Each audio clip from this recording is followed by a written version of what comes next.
occasionally you might have some issues with your packages or your favorites. Either they're not showing up, the favorites have disappeared, maybe the packages just aren't working properly.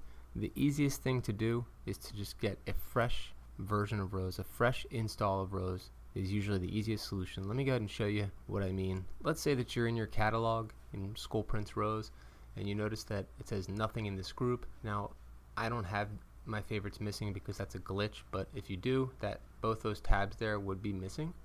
So if that's the case, then this video is for you, and an uninstall is exactly what we need to do next. And it's very easy to do this. Also, if you just have any type of corrupt files with your favorites or anything's just not working, then again, this video is for you.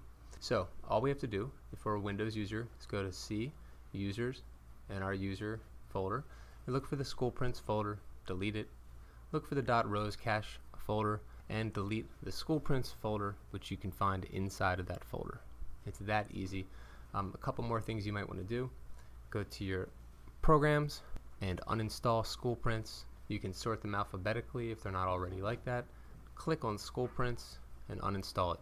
That should remove the contents of the program from your computer, from your PC, and then you would just go back to schoolprints.com and download School Prints ROES again. Get a fresh install, log in, and recreate your packages.